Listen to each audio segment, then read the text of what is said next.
Okay, so unfortunately, I do not have the best lighting or the best angles to be able to record off of my bench. So sorry about that.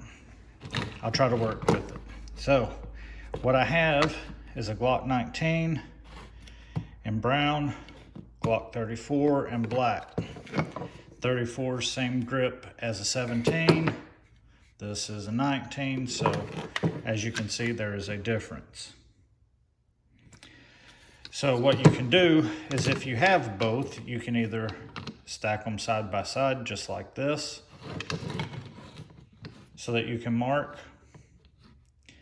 You can push out your pin here a little bit till it goes into this pinhole here, and you'll pin and hold it.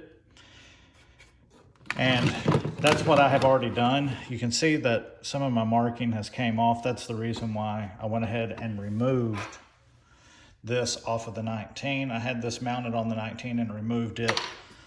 I marked this before I put it on the 19. My marks came off while I was waiting on the slide to come in. So now I got to remark it. But just show you real quick. I get a piece of soapstone, just standard soapstone. You can see kind of how thick it is. And I want it thick for a reason. Now you take your two frames, and you line them up the best you can. Take your soapstone and you want it flat. And you want to be able to mark.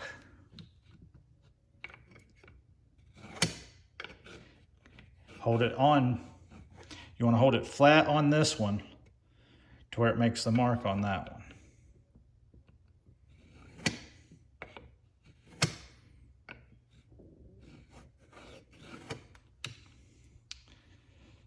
And then you do the same thing on this side. Hold them flat, go straight across.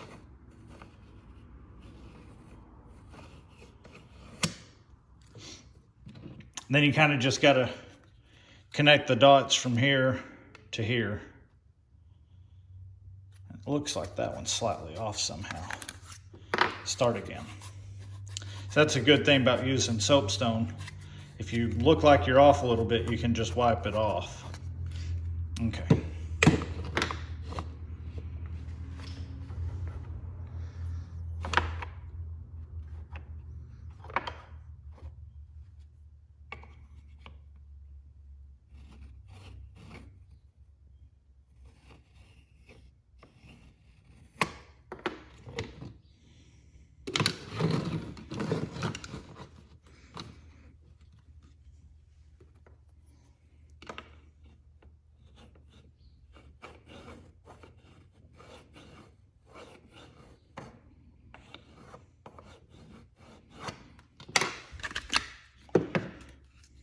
That's roughly how much you'll be wanting to cut off.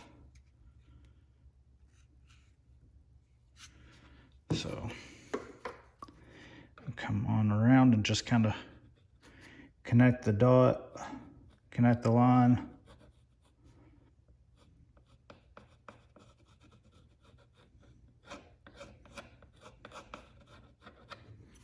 And do the same on the back here.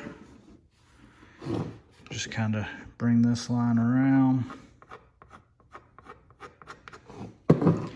Bring this line around. And it's fine if they don't perfectly line up because you're gonna actually cut it leaving some of the white line. You want some of the white line left when you cut. And then you will file or sand down to where there's no white and the magazines fit. So you're gonna cut roughly something like that right there, leaving a little bit of that white line all the way around. And then you're going to sand it down until a magazine for a 19 fits it. So I got to move the camera and get set up for cutting, so be right back. So this next step is the scariest one, and that's the one of cutting it. As long as you cut on the downward side of your mark, you'll be okay, because you can true it up with sandpaper.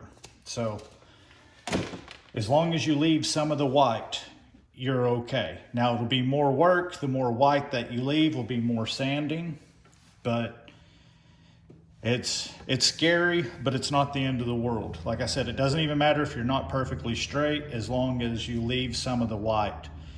And then that'll give you room. Now this don't go in because it's a 19. This won't go in because it's a 19. So it'll give you some of that room, you know, to true it up to make these fit. So this is the scariest part, but it's not that bad. The other thing is there are tools that are better to use than this. I have a bandsaw, a big table bandsaw, but it's in storage.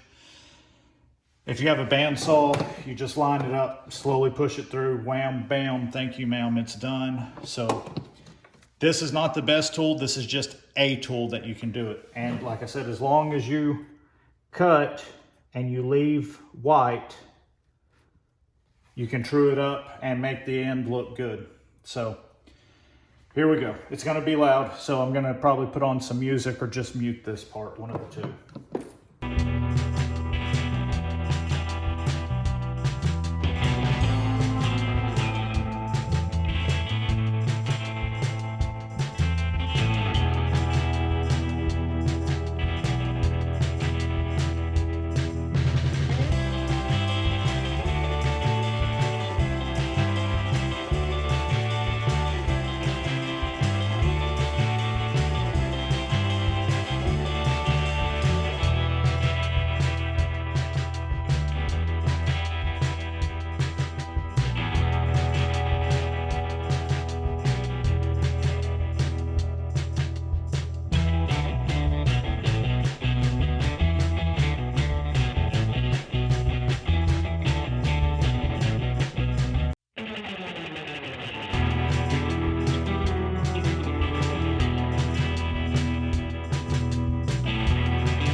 Too much pressure and broke the blade.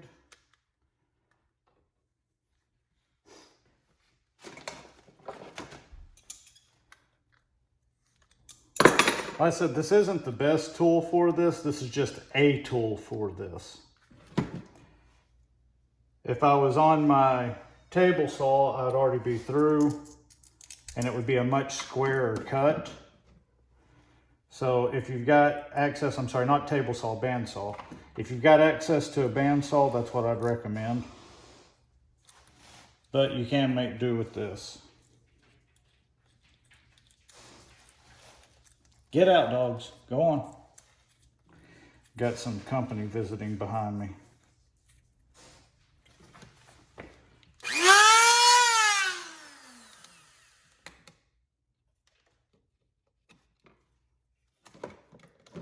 But there's still some of that blade inside there.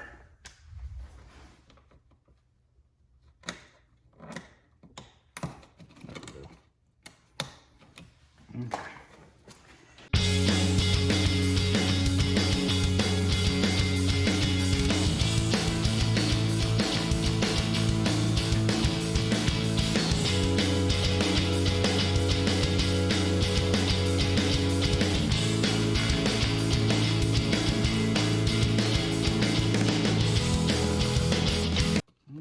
so there should be a little bit left right here that I haven't cut.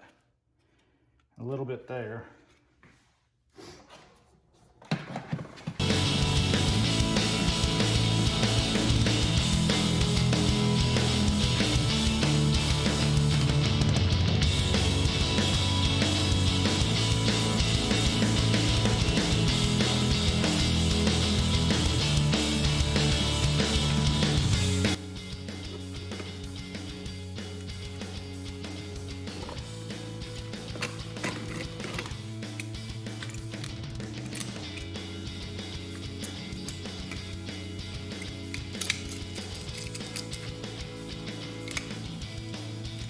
Okay, now this part in here is the only thing that's holding it on now. So, I think just make a cut down here and get rid of this piece, and then I should be able to easily get in here.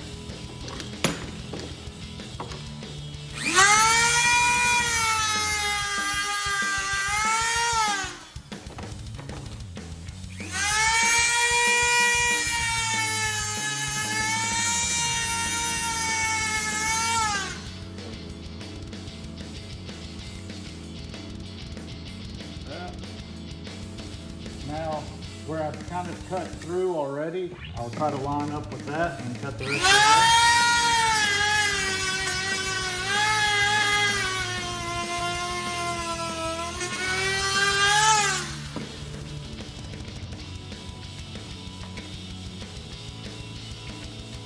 There we go.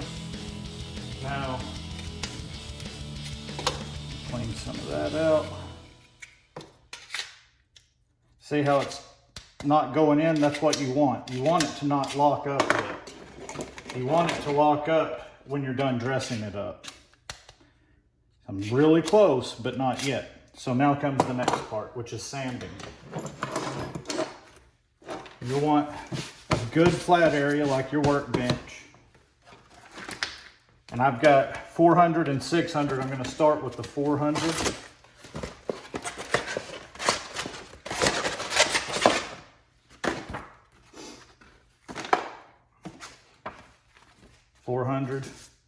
And then you'll just grab it, hold it flat, and go back and forth just like this right here. And you're going to sand it to fit.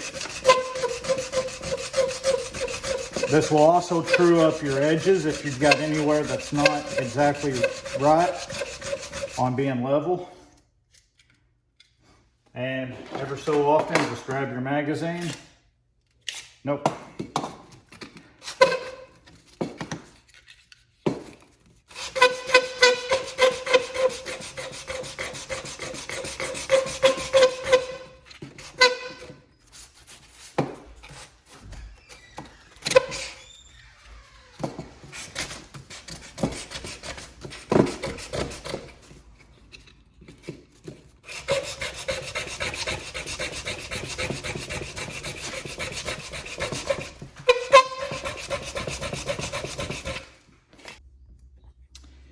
Okay, you can see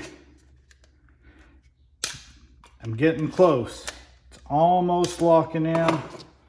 So I've still got a little ways to go, but you're just gonna keep going back and forth on your sanding until you get it to lock in. I'm real close right now, so gonna keep going. Okay, now, once you lock in,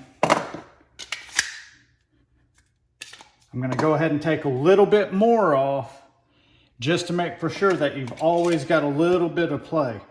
Because you see how tight it is there. On a standard, see how much play you've got?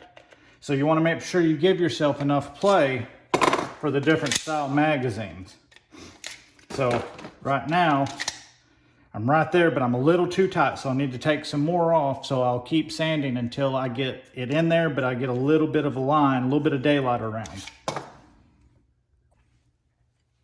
Now that we're getting really close, I'm going to go ahead and do a little bit of wet sanding just to help make it look nicer. And then after I get it a little bit closer with the wet sanding, I'm going to drop down to the 600 grit from the 400 grit. So It just seems like wet sanding seems to cut a little bit smoother and a little bit better on it.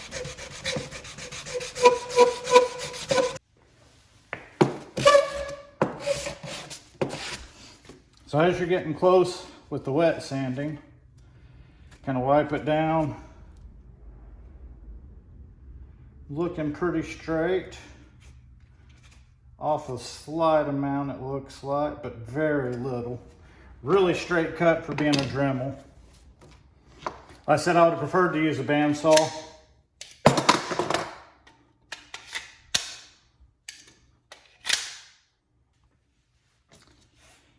Okay, so goes in good. Goes in, you got a little bit of daylight on each side. Let you know you're there. So then I'm gonna take the 600 grit and wet sand just a little bit on it, just to make this a little bit smoother of a cut.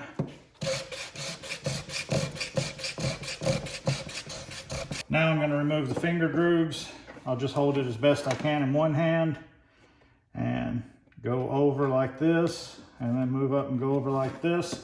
These Dremel wheels just happen to fit perfect right there to give you a little bit of a finger groove underneath, so you can choke up a little bit higher on your grip.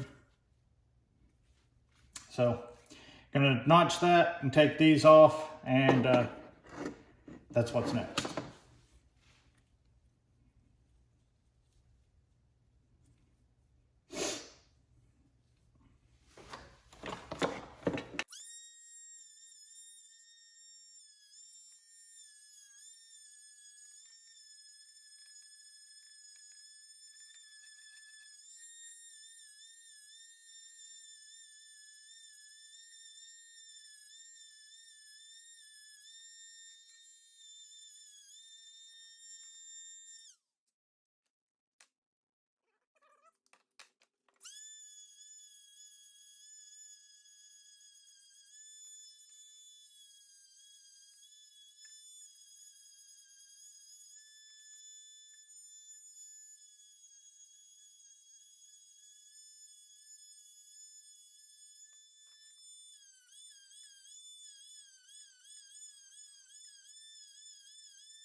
And that should be all of the dremeling that you have to do. So once again, just take your sandpaper. Gonna dress it up a little bit.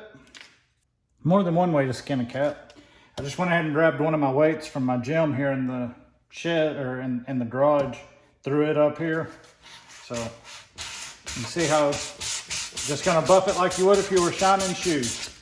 I'm gonna go ahead and do a wet sand on it, but anyway, you get the idea. No reason to sit and watch that. Take it out and feel the drip.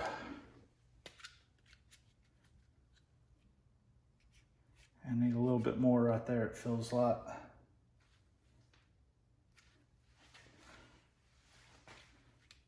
Yeah, still needs a little bit off, but you just keep doing this until it feels good for you in your hand. Your next step is gonna be to kind of sand this down, and I just always use my finger, kind of just scrub it.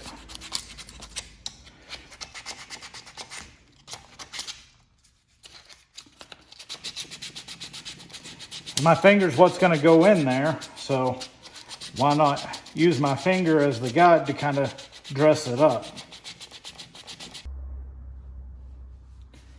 Okay, so this next part takes literally hours to take your soldering iron and make little dots, is basically what you're doing. Now I kind of just roughly draw out the outline. It doesn't have to really be exact on this, because I mean, if you're off a little bit, you can come back and touch it up with that. But it literally takes hours. So you're just gonna sit there and dot, dot, dot. The longer the press, the more aggressive it is. I generally don't go for a super aggressive, because if I ever decide to carry it concealed, it'll be rubbing against your skin and it can be very abrasive. Also, you do not want to come all the way up here, because if you do, whenever you shoot, that beaver tail will rub you raw. So always make for sure that you leave your beaver tail pretty much undone. You can bring it up a little higher if you want, but I just think it looks good that way with a couple of curls in it. So anyway, I just used my soapstone, kind of roughly sketched where I wanted the top to be on each side. And then you literally just set down with this and just slowly go like this right here. And it takes hours. So I'm not gonna make you watch it. I'll come in and record some here and there so you can see it, but that's it. Last step is on its way.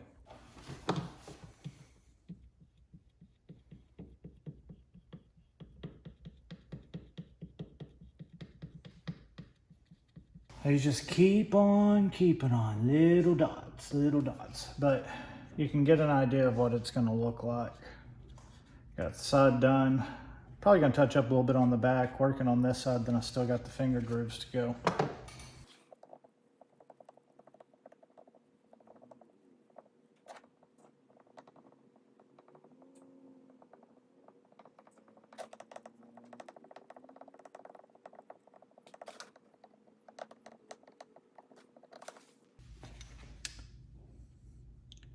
And there you go. That's what she looks like done.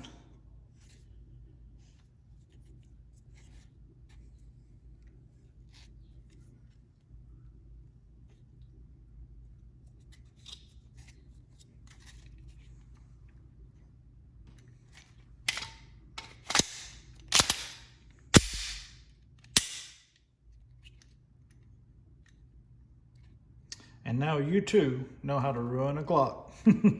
That's what people will say. But works for me. I like it. Looks good. Fits my hand better without the finger grips.